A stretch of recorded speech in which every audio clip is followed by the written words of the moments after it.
नमस्कार दोस्तों, एकादशी की कहानी की कड़ी में आज हम अधिक मास की शुक्ल पक्ष की एकादशी की कहानी आपके सामने लेकर आए हैं।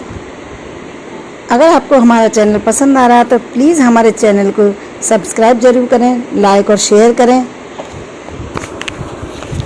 तो आइए चलते हैं, हम सुनते हैं अधिक मास की एकादशी की कथा का महत्व और इसकी कहानी। धर्मराज युधिष्ठिर कहने लगे कि हे जनार्दन, आपने सभी एकादशियों का विस्तार पूर्वक वर्णन कर मुझे सुनाया, अतः अब आप कृपा करके मुझे अधिक मास के शुक्ल पक्ष की एकादशी का क्या नाम है तथा उसकी विधि क्या है, इन सब के बारे में बताइए। श्री भगवान बोले, हे राजन, अधिक मास में शुक्ल पक्ष में जो एकादशी आती है वह पद्मनी एकादशी कहलाती है। वैसे तो प्रत्येक वर्ष 24 एकादशियाँ आती हैं। जब अधिक मास या मल मास आता है तब इनकी संख्या बढ़कर 26 हो जाती है। अधिक मास या मल मास को जोड़कर वर्ष में 26 एकादशियाँ होती हैं। अधिक मास में 2 एकादशी होती हैं, जो पद्मनी एकादशी शुक्ल पक्ष की और परमा एकादशी कृष्ण पक्ष के नाम से जानी जाती है।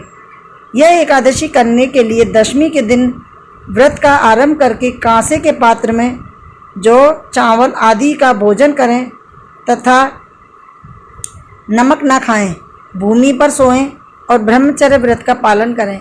एकादशी के दिन ब्रह्म मुहूर्त में शौच आदि से निवृत्त होकर दंत धावन करें और जल के 12 कुल्ले करके शुद्ध हो जाएं। सूर्य उदय होने के पूर्व उत्तम तीर्थ में स्नान करने जाएं। इसमें गोबर, मिट्टी, तिल तथा कुशा व आंवले के चूर्ण से विधि पूर्वक स्नान करें। श्वेत वस्त्र धारण करके भगवान विष्णु के मंदिर में जाकर पूजा अर्चना करें। भगवान कृष्ण बोले, पुरुषोत्तम मास में अनेक पुण्यों को देने वाली एकादशी का नाम पद्मनी है। इसका व्रत करने पर मनुष्य कीर्ति प्राप्त करके वैकुंठ को जाता है, जो मनुष्यों के लिए भी दुर्लभ है। हे राजन, ध्यानपूर्वक इस कथा को सुनो। पद्मनी एकादशी की कथा इस प्रकार है। त्रेता युग में महिष्मती नाम के नगर में हैय वंश का एक राजा राज्य करता था।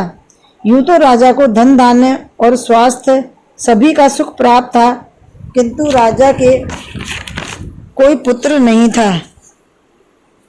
अनेकों व्रत, उपवास, यज्ञ, जंतर मंतर आदि से भी जब उसे पुत्र की प्राप्ति नहीं हुई तो राजा ने दूसरा विवाह किया।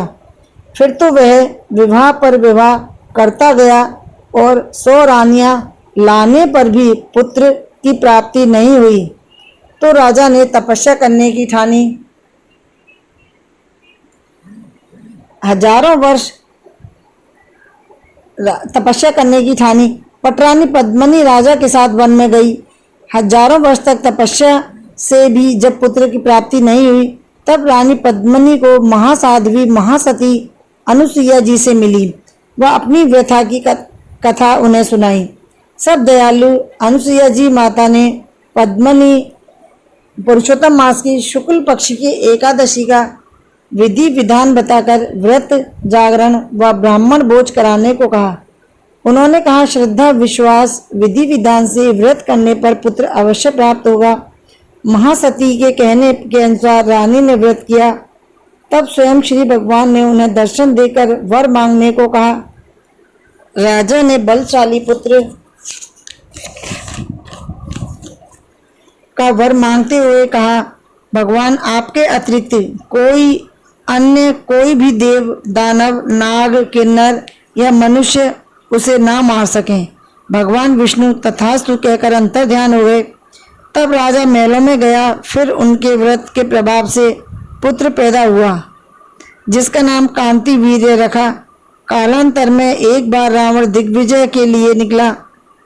वह इस वीर से पराजित होकर इसके कारागार में बंदी रहा। तब रावण के पिता महे पुनि पुलत्स्य ने कांति वीर्य से विनय करके उसे छुड़वाया। इस कथा को पढ़ने से, सुनने से और दूसरों को सुनाने से भी एकादशी की इस महापुण्य का फल प्राप्त होता है। सो हे नारद, जिन मनुष्यों ने मल मास शुक्ल पक्ष एकादशी का व्रत किया है, जो संपूर्ण कथा को पढ़ते हैं या सुनते हैं, वे भी यश के भागी होकर विष्णु लोक को प्राप्त होते हैं। बोलो श्री कृष्ण भगवान की जय।